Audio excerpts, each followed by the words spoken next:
கிறிஸ்துவுக்குள் அன்பான கர்த்தருடைய பிள்ளைகளே, இன்றைய வேத வசனமும் ஜெபமும் யோவான் எழுதின சுவிசேஷம் 10ஆம் அதிகாரம் 23ஆம் வசனம்.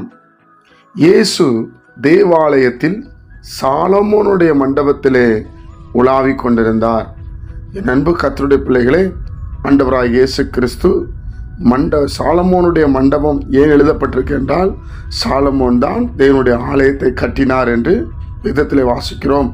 தேவனுடைய பிள்ளைகளே, இன்றைக்கு பலர் சொல்லக்கூடும், பலவிதமான இடத்துல ஆண்டவர் உலாவினார், மற்ற காரியங்களே தேவன் உலாவுவதில்லை. தேவன் தங்குகிற பிதாவாகிய தேவன் அவருடைய குமாரனை அவரை ஆராதிக்கிற இடத்துல, அவருடைய ஸ்தலம், ஜெப வீடு, ஜெப கூடாரம் இல்லையா, தேவாலயம், எங்கெல்லாம் கர்த்தராகிய இயேசு கிறிஸ்துவை, வானத்தையும் பூமியும் உண்டாக்கின பிதாவாகிய சர்வ வல்லமையுள்ள தேவன் குமாரன் இயேசு கிறிஸ்துவை எங்கெல்லாம் துதிக்கிறார்களோ அங்கெல்லாம் அவர் உலாவுவார். அதான் இதனுடைய அர்த்தம். ஏன்னா சாலமோனுடைய மண்டபம் போடப்பட்டிருக்கு. இயேசு உலாவி வந்தார். எங்க உலாவி வந்தார்? வேற எங்கன்னா போய் நின்றுக்கிட்டு இயேசு வந்தார் அப்படி சொல்ல முடியாது. இயேசு கிறிஸ்து உலாவுகிற ஒரு இடம் இருக்கிறது, பரிசுத்த ஸ்தலம் இருக்கிறது. தன்னுடைய பிள்ளைகளே, 2 பேராவது 3 பேராவது என் நாமத்தினாலே எங்கே கூடியிருக்கிறீர்களோ, இயேசு கிறிஸ்துவின் நாமத்தில் எங்கே கூடியிருக்கிறோமோ அங்கேதான் இயேசு வருவார்.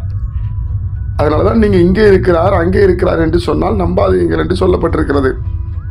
அதனால நம்ம ஆண்டவர் உலாவுகிறவர், ஒரே இடத்துல இருந்து பார்க்கிறவர் அல்ல, நம்மளோடு உலாவி நம்மளோட அந்த பிரசன்ஸ், தேவனுடைய மகிமை ஒவ்வொருவரையும் தொடக்கூடிய, ஒவ்வொருவரும் உணரக்கூடிய நடத்துகிற தேவன். பிரியமானவர்களே, அதனால நம்ம கூட்டம் நடத்தும் போது பாருங்க, நம்ம ஆராதிக்கும் போது பாருங்க, நம்ம மேல பனின்னு ஒரு அபிஷேகம் நம்ம மேல வரும், அக்னியின் அபிஷேகம் வரும். ஏன் என்று சொன்னால் அவர் உலாவுகிற தேவன், அவர் உலாவுகிற தேவன். தேவனுடைய ஆலயத்தில் அவர் உலாவுவார்.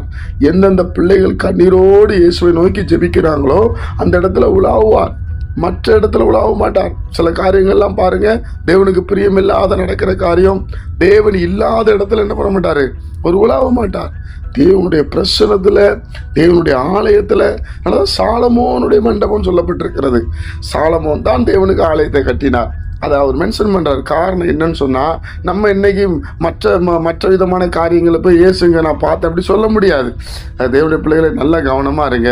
அதனால நம்ம ஆண்டவர் உலாவுகிறவர், நமக்குள்ளே உலாவி நம்மளை ஆசீர்வதிக்கிறவர். நிச்சயமாக உங்களுக்குள்ளே இயேசு உலாவி வருவார். நீங்க ஆராதிக்கும் போது உலாவி வருவார். இயேசு கிறிஸ்துவை எங்கெல்லாம் பிரசங்கிக்கிறாங்களோ அங்கெல்லாம் அவர் உலாவி வருவார். அதுக்குன்னு ஒரு ஸ்தலம் இருக்குது. வேறு ஸ்தலத்துல போயிட்டு ஆண்டவருங்க உலாவி வருவார் நீங்க நினைக்க கூடாது. சிலர் தப்பான எண்ணம் கொள்ளுகிறோம். கவனமா இருப்போம். கர்த்தர் நம்மை ஆசீர்வதிப்பார். ஜெபிப்போமா? பரிசுத்த பிதாவே, உம்முடைய குமாரன் இயேசு கிறிஸ்துவின் நாமத்தில் வருகிறோம். இந்த நாளை நீர் எங்களுக்கு ஆசீர்வதித்து தாரும். கர்த்தருடைய நாமத்தினால அவரை கேட்கிற ஒவ்வொரு ஜனங்களும் உயிர்ப்பிக்கப்படட்டும், மனக்கண்கள் திறக்கப்படட்டும்.